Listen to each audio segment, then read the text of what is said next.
ठरलं. तर या मालिकेच्या आजच्या भागामध्ये सायली आणि अर्जुन आता रूममध्ये आहेत. अर्जुन मात्र आता एक परफेक्ट बाबा कस बनायचे आहे याचे काही व्हिडिओ इंटरनेटवर पाहत असतो, ऐकत असतो. तेव्हा सायली विचारते की काय झालं, आजकाल फारच तुम्ही मोबाईल बघतात, म्हणजे असे कोणते व्हिडिओ तुम्ही पाहत आहात. तेव्हा लगेच अर्जुन तिला सांगतो की अग हे बघ सायली, बघ ना, अग प्रेग्नन्सीमध्ये बाबांनी कसं असायला, हो बायकोची कशी काळजी घ्यावी, ते सगळं काही तू सांगतो. आणि खरंच ते व्हिडिओ बघून मी इतका इम्प्रेस झालो. आणि बायको, आपण एक काम करूयात, आपण दोघांनी मिळून मात्र हा व्हिडिओ बघूयात. तेव्हा सायली म्हणते की नाही, काही नको, तुम्ही बघा, मी माझ्या बाळाच्या बाबतीत कसं वागायचं हे मला इंटरनेटवरील कुठल्याही माणसाकडून नाही ऐकायचं. माझं मन मला जसं सांगत तसंच मी वागेल आणि त्यावरच विश्वास ठेवेल. त्यावरती आता अर्जुन तिला म्हणतो की झोप तू, कारण तुला उद्या सकाळी लवकर उठायचं आहे, बारशाची तयारी करायची आहे.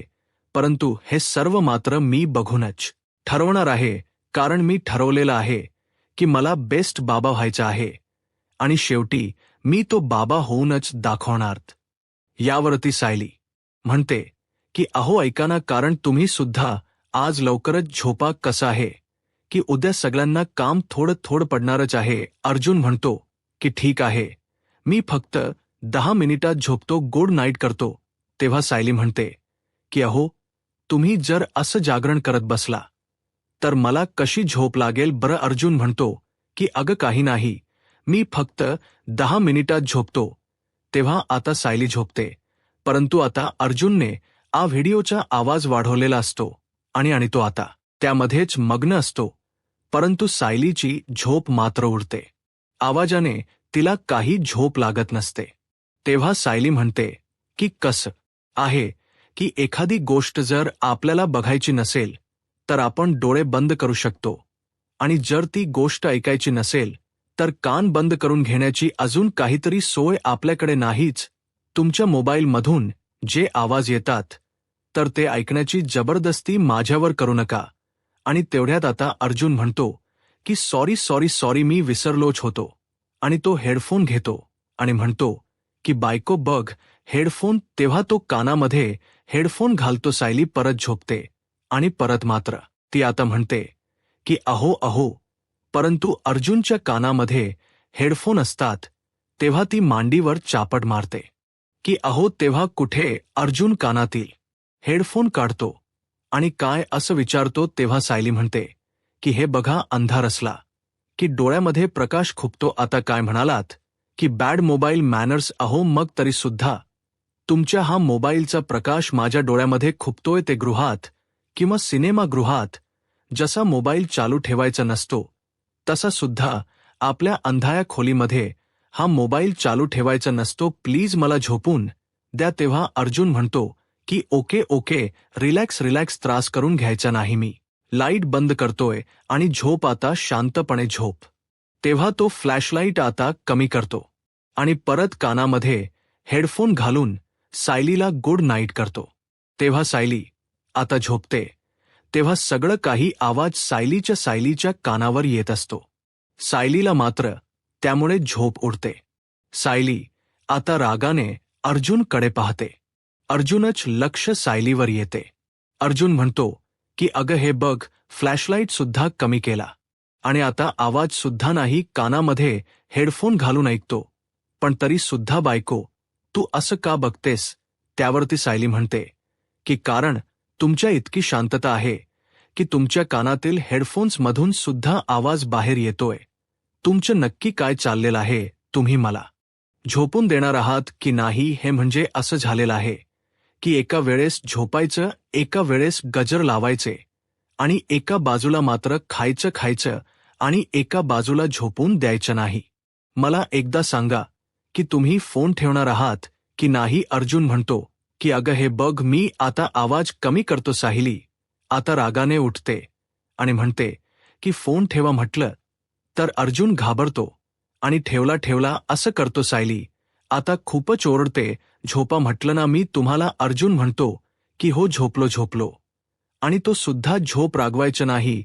डोक शांत ठेवायचं आणि सायली आता पुन्हा झोपा असं जोरात ओरडते तेव्हा कुठे आता अर्जुन अंगावर घेतो आणि झोपतो. आता झोपल्याच सोंग करतो. आता सायली झोपलेली आहे.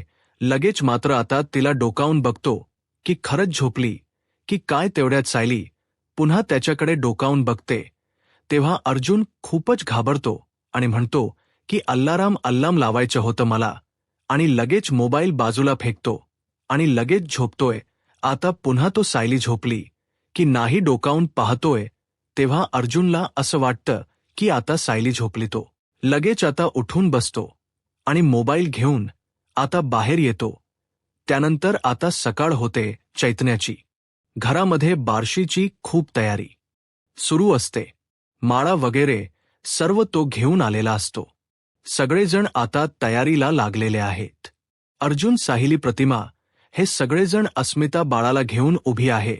आणि तेवढ्यात प्रतिमा आत्या येतात. खुश होत आता म्हणतात की काय काय म्हणत बाळ आणि अस्मिताकून बाळाला घेते. तेव्हा अस्मिता म्हणते की अगं हे बघ आत्या, तू एकटीच आली. रविराज काका, सुमन काकी का आले नाहीत.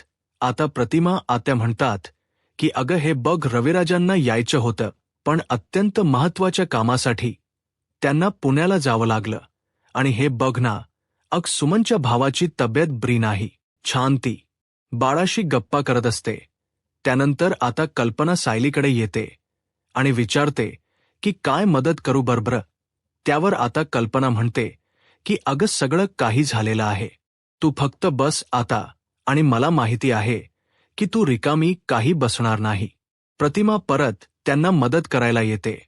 आणि तेवढ्यात आता अर्जुनने जे काही सायलीचे नियम आहेत तर त्या प्रत्येक गोष्टी तिच्या लक्षात येण्यासाठी आता हे मोबाईलमध्ये सगळं काही करून ठेवलेलं असतं.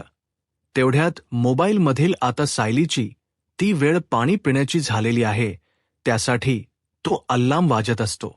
तेव्हा प्रतिमा म्हणते की अगं हे काय वाजतं. तर कल्पना म्हणते की अगं हे बघ सायलीच्या आता पाणी पिण्याची वेळ झालेली आहे. आणि मोबाईल तिला सांगत आहे.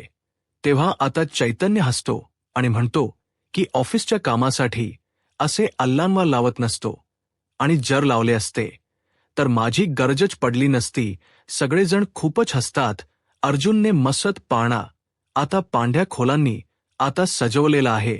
आणि तेवढ्यात तो उठतोय आणि लगेच मात्र कुणाशी काही न बोलता सायलीकडे येतो आणि बायको, तुझ्या फोनमध्ये आता अल्लार्म वाजलेला आहे असं विचारतो. तुला पाणी प्यायचं आहे, तू पाणी पित नाहीस. वरती सायली म्हणते की हे बघा मी आता कामात आहे, मला तहान लागलेली नाही. त्यावरती आता अर्जुन तिच्या मागे मागेच असतो. सायलीच काम सुरू असतं. अर्जुन म्हणतो की अगं असं कसं होईल, तहान जरी लागलं नसली तरी सुद्धा पाणी प्यायचं असतं. तेव्हा सायली म्हणते की हे बघा माझी चिडचिड होईल, असं वागू नका. त्यावरती अर्जुन म्हणतो की चिडचिड का होणार, आपल्याला फक्त पाणी प्यायचं आहे आणि पाणी पिण्यासाठी फक्त 10 सेकंद लागतात. त्यावरती सायली म्हणते की हे बघा मी काम करत आहे, माझ्या मागे मागे फिरू नका. शेवटी तो सायलीला पाणी आणि पहिल्च लावतो.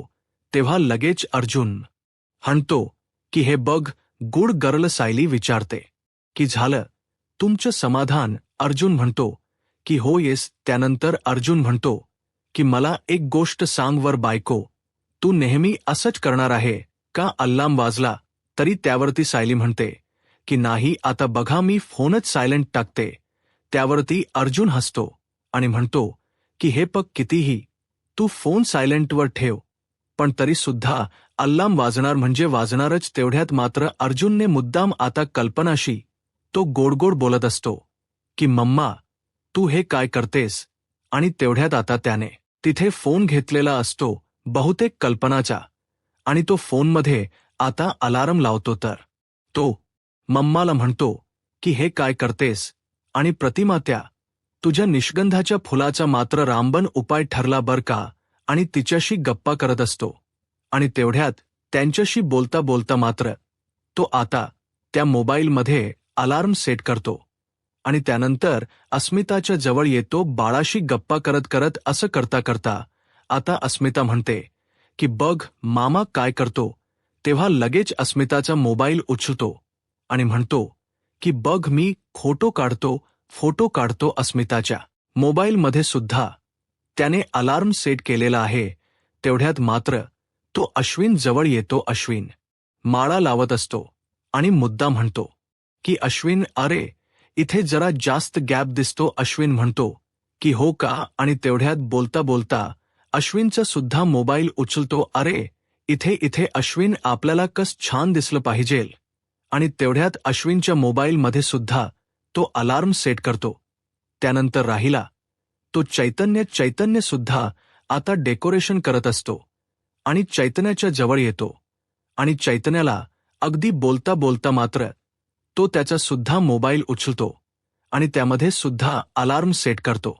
सगळ्यांशी गोड बोलून सगळ्यांच्या नजरा चुकून आता त्याने प्रत्येकाच्या मोबाईलमध्ये अलार्म सेट केलेला आहे. आणि त्यानंतर राहिलं कोण तर आता प्रताप, आणि स्वतः आता इकडे बाजूला होतो आणि मला म्हणतो की बायको आता स्वतःची काळजी घेण्यासाठी आता बघ अख्खं घर तुला अल्लाम देईल.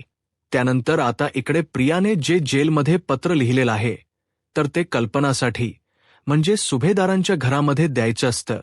ती लेडीज कॉन्स्टेबल म्हणते की ताई हे बघा माझं पत्र लिहून झालेलं आहे. कल्पना सुभेदार यांचा पत्ता सुद्धा आहे. आणि ताई हे बघा हे पत्र आजच्या सुभेदारांच्या मध्ये पोहोचेल असं काहीतरी बघा. तेव्हा आता लेडीज कॉन्स्टेबल म्हणते की काय इथे सगळेजण तुझ्या बापाची नोकर आहेत का? आजच्या आज म्हणते. आणि हे पत्र जायचं तेव्हा जाईल, आज 6 दिवस तरी लागतील. तेव्हा प्रिया म्हणते की काय बोलतात नाही. आणि प्रिया म्हणते की अहो हे बघा ताई प्लीज असं करू नका, कारण 15 दिवस म्हणजे आणि हे सगळं काही आहे ना तर गरोदर बाईसाठी एक खूप मोठा काळ असतो. आणि बाळाच्या आजीसाठी हे पत्र मी लिहिलेलं आहे. आणि प्लीज तिला तिच्या नातवंडांचीही खबर आहे तर प्लीज मिळून दयात. आणि प्लीज ताई खरंच या अगोदर सुद्धा तुम्ही मला खूप मदत केली म्हणून आता प्रिया ते पत्र तिकडे सुभेदारांच्या मध्ये देण्यासाठी या लेडीज कॉन्स्टेबल इतकं गोड बोलत आहे. आणि हे बघा ताई तुमच्या मदतीमुळेच हे पत्र तर मी लिहू शकले. आणि ताई तुम्ही खरंच मला माझ्या मोठ्या बहिणीसारखे आहोत आणि खरंच तुमचा मला फार आधार वाटतो. आणि प्लीज ते पत्र आज पोहोचेल असं बघा. बाळाची मावशी बाळासाठी इतकं सर्व नाही करणार का? तेवढ्यात प्रियाला असं वाटतं की आता ही बाई आपल्यावर खुश होईल. तेव्हा ती लेडीज कॉन्स्टेबल म्हणते की काय मागच्या जन्मामध्ये तू नाट्य कंपनीमध्ये काम करत होतीस की काय वर? ती आता प्रिया म्हणते की नाही हो ताई हे नाटक नाही का, आईने तिच्या बाळासाठी लिहिलेली ही धडपड आहे. एका बहिणीने मात्र तिच्या बहिणीसाठी मारलेली हाक आहे आणि रडण्याच नाटक करते, हात जोडते. त्यावरती लेडीज कॉन्स्टेबल म्हणतात की ठीक आहे हे पत्र मात्र मी जरा वरतीच ठेवते म्हणजे ते आजच्या आज जाईल. प्रियाला फारच आनंद होतो. प्रिया म्हणते की खरंच थँक्यू आणि ताई खरंच तुझे खूप उपकार झालेत असं म्हणते. ती आता बाई बाहेर गेल्यानंतर प्रिया तर खूपच हसते आणि म्हणते की बाळाची मावशी एकदा की मी जेलमधून बाहेर पडले तर हिला समोर सुद्धा मी उभी करणार नाही. आज मात्र हिच्या मदतीमुळे सुभेदारांच्या घरामध्ये जो बॉम्ब फुटणार आहे आणि त्या बॉम्बचा आवाज मात्र इथपर्यंत पोहोचणार म्हणजे पोहोचणारच. प्रिया खूपच खुश होते आणि स्वतःशी हसत असते. त्यानंतर इकडे सुभेदारांच्या घरामध्ये चैतन्य म्हणतो की चला सगळ्यांनी इकडे बघायचं आहे. आता मात्र मी बाळाचं नाव आहे ते रिव्हील करणार आहे. त्याने लगेच आता तो पडदा मागे घेतो आणि बाळाचं नाव तो आता लगेच ते पडद्याच्या मागे म्हणजे दाखवणार आहे असं म्हणतो. मी मुद्दाम मात्र आता गंमत केलेली असते. सगळेजण खूपच हसतात. अजूनपर्यंत नावच ठेवलेले नाही. अश्विन म्हणतो की चैतन्य अरे कसला टाइमपास सुरू आहे तुझा, चल लवकरात लवकर मला इकडे माळ लावण्यासाठी मदत कर. तेवढ्यात प्रतिमा आत्या सुद्धा विचारतात की अस्मिता अग बाळाचं नाव काय ठेवणार आहेस? बरं वरती सायली तेथे येते आणि आता अस्मिता म्हणते की बाळाचं नाव तर बाळाची मामी ठेवणार आहे. प्रतिमा ते विचारते की हो का सायली, आणि काय नाव ठेवणार आहेस? बरं सायली म्हणते की नाही, आता नाही, नाव ठेवल्यानंतर सगळ्यांना काही समजेल. तेव्हा अस्मिता म्हणते की अगं निदान मला तरी सांग ना. सायली म्हणते की तुला सांगतेस, तुझा हक्क आहे. तेवढ्यात सायली आता अस्मिताच्या जवळ येते आणि तिच्या कानात ते नाव सांगते. अस्मिता खूप खुर्शत म्हणते, खरंच सायली, खूपच सुंदर नाव आहे, खरंच खूप छान कल्पना. म्हणते की अस्मिता, तू तुझ्या बाळाचं नाव ठेवण्यासाठी एकदम असे योग्य माणसाची निवड केलेली आहे. जे काही सायलीने नाव ठेवलं असेल ना, ते खरंच खूप छानच असणार आहे. तेवढ्यात आता सगळ्यांच्या मोबाईलमध्ये अलार्म वाजायला सुरुवात होते. सगळेजण आता आपापले मोबाईल पाहत असतात की नक्की आता हे सर्व काय सेट केले गेला. कल्पना, प्रतिमा, त्या अस्मिता, चैतन्य, या सगळ्यांच्या मोबाईलमध्ये अलार्म वाजत असतो. सगळेजण आपापली मोबाईल बघत असतात. तेव्हा प्रताप म्हणतो की हे काय, सगळ्यांच्या मोबाईलमध्ये अलार्म कसे वाजायला लागले? आणि त्यावर आता नोटिफिकेशन सुद्धा आलेलं आहे. त्यावर सायलीला काहीतरी खायला द्यायचं आहे असं मात्र प्रत्येकाच्या मोबाईलवर नोटिफिकेशन आलेलं असतं. तेव्हा प्रत्येकजण म्हणतो की हो, आमच्या सुद्धा मोबाईलवर तेच आहे. तेव्हा सायलीने ओळखलेलं असं की नक्की अर्जुनची किमया असेल. अर्जुन लगेच खुश होत असतो आणि म्हणतो की बायको, आता काय करशील बरं? तेवढ्यात प्रतिमा त्या खुश होत कल्पनाला म्हणते की कल्पना, तुला आठवतं का अर्जुन जेव्हा लहान असताना तन्वीच्या खोडी काढायचा ना, तेव्हा मात्र तन्वी अशीच कमरेवर हात ठेवून त्याच्याकडे बघत उभी राहायची. तेव्हा कल्पना म्हणते की हो, मला आठवते, आणि म्हणून तर माझ्या डोळ्यासमोर सुद्धा आता लहानपणची तन्वी आली. तेवढ्यात अस्मिता म्हणते की हो ना सायली, आणि तन्वीमध्ये इतकं साम्य आहे की म्हणूनच पूर्णाईला मात्र तिच्यामध्ये तन्वीचा भास होतोय. आता खरंच विचार करत असते की ह्या सगळेजण असं का म्हणतात. तेव्हा अर्जुन म्हणतो की असं काही नाही, कारण ह्या दोन्हीही सेम वयाच्या आहेत ना, म्हणूनच आता पूर्णाजीला तसं वाटतं. सायली ही तन्वी आहे आणि कमरेवरती हात ठेवण्याची सवयही बऱ्याच लोकांची असते.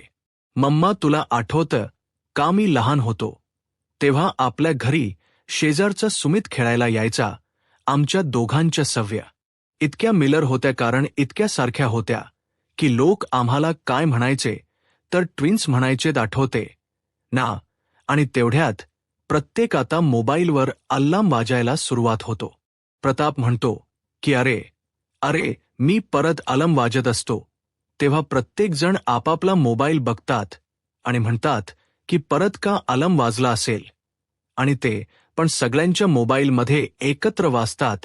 तेव्हा अर्जुन म्हणतो की कारण माझी बायको स्वतःचा फोन मात्र इग्नोर करते, म्हणून मी सगळ्यांच्या फोनमध्ये रिमाइंडर सेट करून ठेवलेला आहे.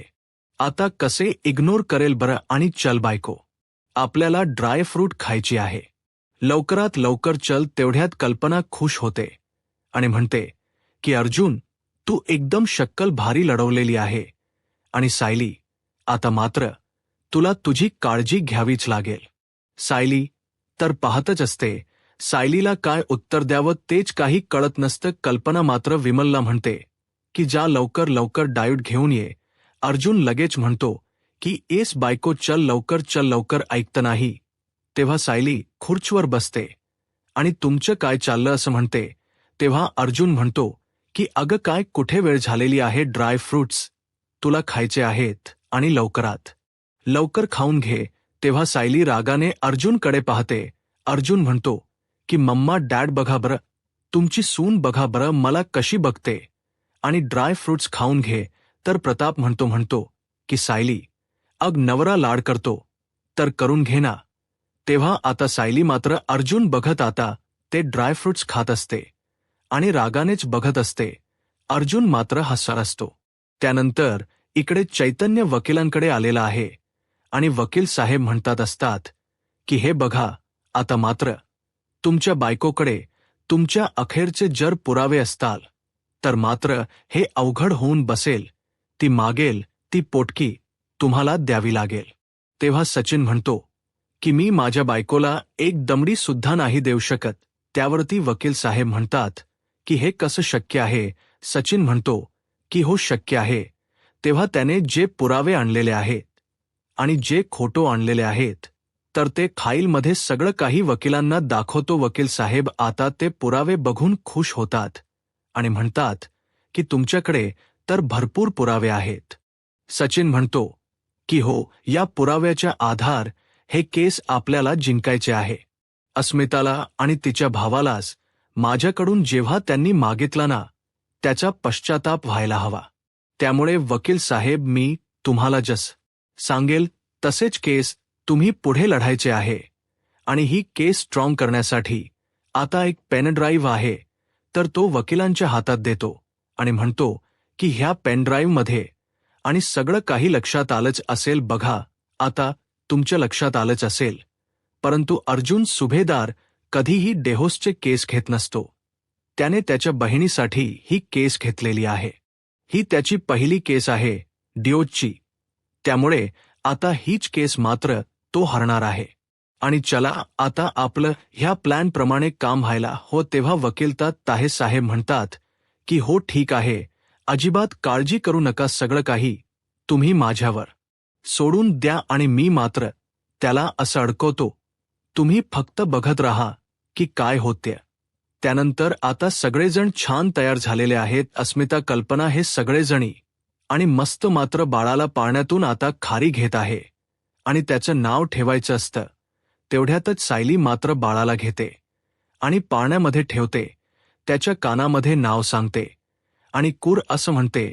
कल्पना, प्रतिमा या सगळ्या जणी आता सायलीची खूपच गंमत करत आहेत. पूर्णाजी, चैतन्य, अर्जुन, प्रताप, अश्विनी हे सगळेजण बघून इतके खुश होऊन हसत असतात. तेवढ्यात आता अर्जुन म्हणतो की सायलीला मारू नका नातर पूर्णाजी आता पाहते. अर्जुन तन्वीला मात्र सायली का म्हणतोय. परत म्हणतो की तन्वीला कशाला मारतात ब्र, तन्वीला लागेल ना. तेवढ्यात पूर्णाजी म्हणते की अश्विन, अरे सगळे जण तुझ्या बायकोला मारतात, तू तर काहीच बोलत नाहीस.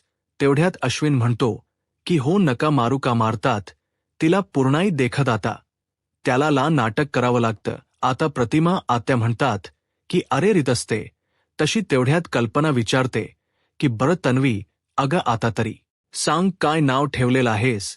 तेव्हा सायली म्हणते की आपली अस्मिता अगदी तिच्या नावासारखी आहे. सतमुख कितीही दुःख असलं तरी सुद्धा तिच्या चेहऱ्यावरचं हसू जात नसतं आणि या बाळाच्या येण्याने मात्र आपल्या सगळ्यांच्या चेहऱ्यावरच हसू कायम राहणार आहे.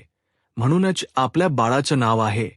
आणि लगेच बाळाच्या नावाची जी पाटी लावलेली आहे तर तो पडदा मागे घेते आणि म्हणते की बाळाचं नाव आहे स्मिथ. तेव्हा सगळ्यांना यांना फारच ते नाव फारच आवडतं. सगळेजण खुश टाळ्या वाजवतात ना. खुशच म्हणते की खरंच तन्वी, हो फारच सुंदर नाव आहे. तेव्हा कल्पना सुद्धा म्हणते की खरंच खूपच छान नाव आहे. सगळेजण सायलीच कौतुक करीत आहेत. कल्पना म्हणते की हो अगं, मला सुद्धा सुचलं नसतं. तेव्हा आता पूर्णाई म्हणते की चला बारस तर छान पार पाडलं. बारशानंतर 1001 नामस्मरणाचा आम्ही संकल्प सोडला होता. चला आता मी लगेच सुरू करते. आणि आता पूर्णाई उठते आणि विमलला म्हणते की चल ग, मला खोलीपर्यंत सोड बरं. तेवढ्यात विमलताई येतात आणि हो आले म्हणून पूर्णाजीच्या हाताला धरतात आणि त्यांना आतमध्ये घेऊन जातात. आता अस्मिता बाळाला म्हणते की स्मित, बघ ना किती छान नाव तुला मिळालं. ती बाळाला म्हणते की आता फक्त तुम्ही, मामा, मामी, आजी, आजोबा हे सगळेजण आता आपण एकत्र आहोत. बाकी आपल्याला कुणाची गरज नाही. तुझ्या बाबांची तर अजिबातच नाही. सगळेजण अस्मिताकडे पाहत असतात तर अर्जुन म्हणतो की हे बघ अस्मिता ताई, तुझ्यातील मात्र हे चेंज बघून मला फारच आवडलं. आज मात्र ह्या बारशाच्या दिवशी मी स्मिथसाठी एक सरप्राईज आणलेला आहे सायलीने. आणि मी कसं छान गिफ्ट्स. किंवा आता अस्मिता म्हणते की अरे तुम्ही माझ्यासाठी इतकं सर्व काही करतात, मग मला गिफ्ट्स वगैरे काही नको. यावरती अर्जुन म्हणतो की तू गिफ्ट्सला नाही म्हणते. कोण आहे बरं तू? अस्मिता ताई कुठे आहे तू? नक्की तिला किडनप करून कुठेतरी ठेवलेला आहे, तिला परत घेऊन ये. तो अस्मिताची गंमत करतोय. त्यावर अस्मिता म्हणते की अरे अर्जुन, खरंच मला काहीही नकोय. तेव्हा आता सायली म्हणते की हे बघ अस्मिता, मामा मामीला मात्र बाळाचे लाड करण्यापासून थांबायचं नसतं. तेव्हा आता चैतन्य म्हणतो की ठीक आहे अस्मिता, ताई भाव कात आता इथं खाऊन देईल. ते गिफ्ट आहे ना, ते मी बघतो, मला दाखवा. आणि तेवढ्यात बालासाठी मात्र अस्मिताने जे काही सोलर मागितलेलं असतं, तर तो जो डिलिव्हरी बॉय आहे, तर तो पुन्हा ते गिफ्ट घेऊन येतो. अस्मिताला फारच आनंद होतो. तेव्हा अस्मिता म्हणते की हा माणूस इथे काय करतो. तेव्हा तो माणूस म्हणतो की हे बघा मॅडम, सॉरी, काल मी जे काही बोललो, परंतु मी तुमची डिलिव्हरी परत घेऊन आलो. आणि तो निघून जातो. तेव्हा प्रताप विचारतो की अर्जुन, अरे हे सगळं काय सुरू आहे बरं. त्यावरती अर्जुन म्हणतो की सांगतो डॅड, सगळं सांगतो. काल जेव्हा अर्जुन, सायली आणि मी घरी येत होतो, आणि तेव्हा अमित तो घडलेला सगळं काही प्रकार मात्र आता तो सगळ्यांच्या समोर सांगतो. अस्मिता ताईकडे कॅश नसते आणि तिचं अकाउंट सुद्धा बंद असल्यामुळे तिने 13च हे गिफ्ट परत घेऊन जायला सांगितलेलं होतं. परंतु आम्ही तेथे दोघंही होतो आणि दोघांनी हे सर्व पाहिलं. आणि तेव्हा तो माणूस म्हटला होता की इतका मोठा बंगला आहे आणि घरातील बाईकडे पैसे नाहीत. तेव्हा अस्मिताला तिला वाईट वाटत असतं, आणि प्रताप आणि कल्पनाला सुद्धा. तर सायली म्हणते की अस्मिता, तू तेव्हाच आम्हाला हक्काने का सांगितलं नसेल बाळासाठी काहीतरी घ्यायचं आहे म्हणून. तर अर्जुन म्हणतो की अस्मिता ताई, तू आणि बाळ आमच्यासाठी खूप इम्पॉर्टंट आहात. रिक्वेस्ट येऊ, खरंच असं काही वाईट वाटून घेऊ नकोस. तेवढ्यात आता प्रताप उठून उभा राहतो आणि म्हणतो की अस्मिता, अगं हे बघ, तुझा हा बाप जिवंत असेपर्यंत कोणत्याही गोष्टी असे मनात आणू नकोस. एखादी गोष्ट तुला मिळेल की नाही आजपर्यंत तू ज्या लाडात वाढलेली आहे, आणि त्याच लाडात आणि कौतुकात मात्र स्मिथ सुद्धा वाढेल. बाळा हे बघ, हे घर तुमचे आहे आणि ते कधीही तू विसरू नकोस. तेव्हा आता अस्मिता म्हणते की नाही डॅड. तर सायली समजावते की अस्मिता हे बघ, अगं दुर्दैवाने कित्येक आईबाबा असे असतात, त्यांना असं वाटतं की आपल्या मुलीचं लग्न लावून दिलं, त्यांची जबाबदारी संपली. मग तिच्या नव्याकडून, सासरकडून कितीही छळ जरी होत असला, तिने मात्र तिच्या घरी येऊन तिच्या आई वडिलांकडे तक्रार केली सुद्धा. आई वडील एवढेच म्हणतात की अगं संसार आहे, भांड्याला भांड लागायचंच. अगं तुला असे आई वडील मिळालेले आहेत की ज्या संसारात तुला मान नाही, तेथून तू ताट मानेने बाहेर पड. अगं मग असे खंबीर आईवडील तुझ्या पाठीशी असताना तू डोळ्यातून का पाणी काढतेस. किंवा अस्मिता म्हणते की माझ्यासारखे आई बाबा आणि माझ्यासारखं माहेर सगळ्या मुलींना मिळो. सचिन सारख्या राक्षसामुळे एकाही अशा मुलींचा बळी जाणार नाही. अस्मिताच्या डोळ्यात पाणी येत असतं. तर चैतन्य म्हणतो की चला चला, अस्मिताच्या डोळ्यातून पावणे एल पाणी वाहिलेलं आहे. त्यामुळे मला असं वाटतं की आजच्या तिचा कोठा संपला असेल, आणि चला प्लीज आता गिफ्ट उघडूयात, नाहीतर मी चाललो घरी. अर्जुन म्हणतो की काही फरक पडत नाही, तुझ्या सगळेजण मात्र खूप खुश होत असतात. चैतन्य म्हणतो की नाही, घरी पाठवू नका, पण प्लीज गिफ्ट उघडूयात. अर्जुन लगेच ते गिफ्ट उघडतोय, आणि तेवढ्यात आता जो काही स्टोलर आहे, तर तो मात्रच अर्जुन बाहेर काढतो. सगळ्यांना फारच आनंद होतो. अस्मिता म्हणते की मला वाटलंच होतं की मात्र मला आवडलेला स्टोलर सगळे म्हणजे हाच असेल. माझं मन तुम्हाला नाही कळणार तर कुणाला कळणार आहे. आता अस्मिता म्हणते की थक्यू अर्जुन मामा, आणि थक्यू सायली वहिनी. सायली मामी म्हणते. त्यानंतर सगळ्यांना फारच आनंद होतो. प्रतिमाच्या डोळ्यातून आनंद अश्रू येतात. त्यानंतर आता प्रताप म्हणतो की हो ना, कारण सचिन मात्र अस्मिताच्या अकाउंटवरून काही पैशांचा गैरव्यवहार करत होता. त्यामुळे मात्र मी अस्मिताच अकाउंट फ्रीज केलं होतं, आणि नंतर मात्र माझ्याकडून ते फ्री करायचं राहून गेलं. आणि अस्मिता, तू काळजी करू नकोस, ते अकाउंट फ्री करण्याची प्रोसेस मी लगेच सुरू करतो, आणि तुझ्या अकाउंटमध्ये मी पैसे सुद्धा डिपॉझिट करतो. तेवढ्यात आता अस्मिता म्हणते की डॅड, अहो ते अकाउंट फ्री करा, पण त्यामध्ये जास्तीचे पैसे टाकू नका. तेवढ्यात कल्पना विचारते की का काय झालं. स्मिता म्हणते की ते पैसे डॅडचे आहेत आणि ते पैसे मी गरजेपुरतेच वापरेल आणि आता मात्र मला माझ्या बाळाला माझ्या पैशांनी वाढवायचे आहे. पर्यंत मी कोणत्या जगात होते कुणाच ठाऊक. लग्ना अगोदर डॅडचे पैसे, लग्नानंतर डॅड आणि सचिन या दोघांचे सुद्धा पैसे मी वापरलेत. पण आता मला माझे पैसे कमवायचेत. मला माझ्या पायावर उभं राहायचं आहे. मला काहीतरी काम करायचं आहे आणि लवकरात लवकर मी काहीतरी काम नक्कीच करेल. तेव्हा मात्र आता सायली म्हणते की अगं स्मिता, फारच छान तू निर्णय घेतलेला आहेस आणि आता कुठे तुझ्या शिक्षणाचा उपयोग होईल. त्यावरती प्रताप म्हणतो की हे बघ, तू हवं तेवढं तू उंचवू शकतेस, पण कधी थकलीस तर विश्रांती घेण्यासाठी आपलं हे घरट आहे, विसरू नकोस. परंतु म्हणून तू बुडायची थांबू नकोस. त्यानंतर कल्पना म्हणते की हे बघ अस्मिता, तू नोकरी कर किंवा व्यवसाय कर, आमचा तुला पूर्ण सपोर्ट असेल. तेव्हा आता प्रतिमा म्हणते की हो ना अस्मिता, तुला तुझ्या बाळाने स्ट्रॉंग बनवलेलं आहे आणि कुठलंही बाळ मात्र त्याच्या आई बाबामध्ये हे असे बदल घडून आणतच. तेवढ्यात आता अश्विन विचार करत आहे. त्याला सुद्धा त्याची करुण कहाणी आठवत. ती माते म्हणते की हो ना अर्जुन, सायलीला आता लवकरात लवकरच कळेल. आता म्हणतो की हो, आता या घरामध्ये 2 नातवंड असणार आहे. ते दोघेही आता आपल्याला सगळ्यांना बदलून टाकणार आहे. त्यानंतर अश्विन मात्र खाली मान घालून आता प्रिया त्याला जे काही म्हणलेली आहे की हे बाळ तुझं आहे, तू त्याचा बाप आहेस, मी कुणाची शपथ घेऊन तुला सांगू. आणि अश्विनला आता हे वेगळंच फील होत असत. तो लगेच उठतो आणि सगळ्यांना म्हणतो की बारशाचा कार्यक्रम झालेला आहे, मी आता माझ्या रूममध्ये जातोय. अश्विनला नक्की काय झालं असेल म्हणून सगळेजण अश्विनकडे पाहत असतात. अश्विन लगेच रूममध्ये निघून जातो. प्रताप म्हणतो की अश्विन आता अश्विन काही न ऐकता निघून गेलेला आहे. तर प्रताप म्हणतो की याला अचानक काय झालं असेल. तेव्हा कल्पना म्हणते की तो प्रियामुळे डिस्टर्ब असतो. आता मात्र आपण मागे प्रियाचा विषय काढल्यामुळे तो डिस्टर्ब होत होता, पण आता सध्या तर प्रियाचा विषय सुद्धा निघलेला नव्हता. मग तो असा अचानक का निघून गेला बरं. आता अर्जुन म्हणतो की नाही चुली, त्याला एखाद काम आठवलं असेल म्हणून तो गेला असेल बोलतो त्याच्याशी. म्हणून तो चैतन्याकडे पाहतो, कारण चैतन्य आणि अर्जुन ओळखतात.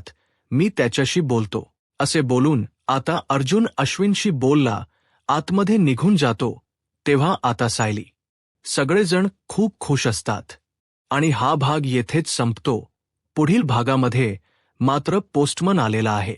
कल्पना सुभेदार यांच्यासाठी पत्र आहे. घरामध्ये बारशीची तयारी सुरू असते. सगळेजण अगदी खुश असतात आणि तेवढ्यात हा पोस्टमन कल्पना सुविधांसाठी पत्र आहे असं म्हणतो. तेवढ्यात सायली म्हणते की आई थांबा, मी बघते. आणि सायली ते पत्र आणायला जात असते आणि तेवढ्यात इकडे आता कल्पनाचा फोन वाजत असतो. तर पूर्णाई आवाज देते की कल्पना, तुझा फोन वाजतोय. आणि तेवढ्यात मात्र आता पूर्णाईने फोन उचललेला आहे. तर प्रिया तिकडून म्हणते की मी प्रिया बोलते, तुझी तन्वी. आणि हे पूर्णाई, अग मी गरोदर आहे असं म्हणल्यानंतर आता पूर्णाईला चक्कर येते. पूर्णाई तशीच खाली पडते. सगळ्यांना मात्र एक वेगळा धक्का बसलेला असतो आणि प्रतापच्या हातातील मोबाईल खाली पडतो जोरात. प्रताप पूर्ण असा ओरडतो. तेव्हा सायली सुद्धा बाहेर येते आणि सगळ्यांना आता खूप मोठा धक्का बसलेला असतो की नक्की पूर्णाईला काय झालं.